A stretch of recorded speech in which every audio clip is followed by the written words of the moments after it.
Hello guys, welcome to our YouTube channel law legends. Guys, ఈరోజు మనం ఒక మంచి టాపిక్ చూడబోతున్నాము. ఆ టాపిక్ పేరు ఏంటంటే బెయిల్. మీరు ఇక్కడ చూడొచ్చు బెయిల్. సో ఈ బెయిల్ అనేది మనకి సిఆర్పిసి సెక్షన్స్ 436 టు 439 అనేది మనకి అవైలబుల్గా ఉంటుంది. సో ముందుగా మనం బెయిల్ అంటే ఏంటంటే ఏదైనా ఒక పర్సన్ ఒక క్రైమ్లో అరెస్ట్ అయినప్పుడు ఒక టెంపరరీ పర్పస్ మీద అతనిని కస్టడీలోంచి బయటకు తీసుకురావడాన్ని మనము బెయిల్ అనేది అంటాము. సో ఈ అతను టెంపరరీ పర్పస్ మీద బయటకు తీసుకొచ్చినంత మాత్రాన అది అక్కడితో ఎండ్ అయినట్టు కాదు ఆ కేసు అనేది. సో ఆఫ్టర్ మనకి ఇన్వెస్టిగేషన్స్ తర్వాత జడ్జిమెంట్ మీద డిపెండ్ అయి ఉంటుంది. సో ఈ ఈ బెయిల్ అనేది మనకి సమ్ షూరిటీస్తో సమ్ కండిషన్స్తో మనకి వస్తుంది. సో గైస్, మనం ఇక్కడ చూడొచ్చు. సో బెయిల్ అనేది మనకి డిఫరెంట్ డిఫరెంట్ అఫెన్సెస్ ద్వారా మనకి కేటగరైజ్ చేశారు. సో మనం ఇక్కడ చూసుకున్నట్టయితే మెయిన్గా టూ అఫెన్సెస్ కింద వీటిని డివైడ్ చేశారు. ఒకటి ఏంటంటే బెయిలబుల్ అఫెన్సెస్ అండ్ ఇంకోటి ఏంటంటే నాన్ బెయిలబుల్ అఫెన్సెస్. సో ఈ బెయిలబుల్ అఫెన్సెస్ అంటే ఏదైనా ఒక చిన్న crime, so which is not serious. So అలాంటి దాన్ని మనము అలాంటిది ఏంటంటే మనకి 7 years కన్నా బిలో పనిష్మెంట్ ఏదైతే ఉంటుందో అటువంటి క్రైమ్స్ ని మనం బైలబుల్ అఫెన్సెస్ కింద కన్సిడర్ చేయొచ్చు. సో మనం ఇక్కడ ఎగ్జాంపుల్ చూడొచ్చు. లైక్ పబ్లిక్ న్యూసెన్స్ కానీ, మైనర్ థెఫ్ట్ కానీ, సో ఇలాంటివి ఏమన్నా ఉంటే అంటే 3 years కన్నా బిలో పనిష్మెంట్స్ ఏవైతే ఉంటాయో సో వాటిని మనము బెయిలబుల్ అఫెన్సెస్ కింద కన్సిడర్ చేయొచ్చు.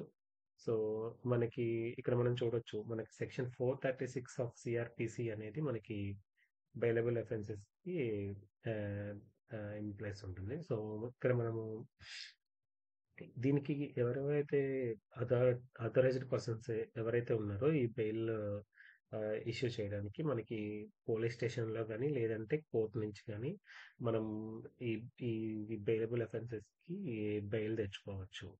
సో రీసెంట్గా ఏంటంటే మనకి సుప్రీం కోర్టు ఒక ఆర్డర్ రిలీజ్ చేసింది. మనకి ఇలాంటి వాటికి బెయిలబుల్ అఫెన్సెస్ ఏవైతే ఉన్నాయో సో వాటికి మనము పోలీస్ స్టేషన్ నుంచే మనము బెయిల్ పొందవచ్చు అని చెప్పి సుప్రీం కోర్ట్ అనేది పోలీస్ వాళ్ళకి ఆదేశాలు జారీ చేసింది. గైస్, ఇక్కడ మనం చూడొచ్చు non bailable offences. So non bailable offences అంటే which are more serious crimes. ఆ క్రైమ్ ఏదైతే ఉందో అది మోర్ సీరియస్ అంటే మనము 7 years కన్నా ఎక్కువ పనిష్మెంట్ ఉండే క్రైమ్స్ ఏవైతే ఉంటాయో వాటిని మనం నాన్ అవైలబుల్ అఫెన్సెస్ కింద కన్సిడర్ చేయొచ్చు. సో ఎగ్జాంపుల్స్ మనం చూసుకున్నట్టయితే ఏదైనా రేప్ కానీ, మర్డర్ కానీ, కిడ్నాప్ కానీ, డెకాయిటీ కానీ, సో ఇలాంటివన్నీ మనకి నాన్ బెయిలబుల్ అఫెన్సెస్ కింద వస్తాయి. సో వీటికి వీటికి గ్రాంటింగ్ అథారిటీ ఎవరికైతే ఉంటుందంటే మనకి ఓన్లీ మనకి magistrate court or like sessions court నుంచి మనకి ఇవి వీటికి బెయిల్ అనేది వస్తుంది.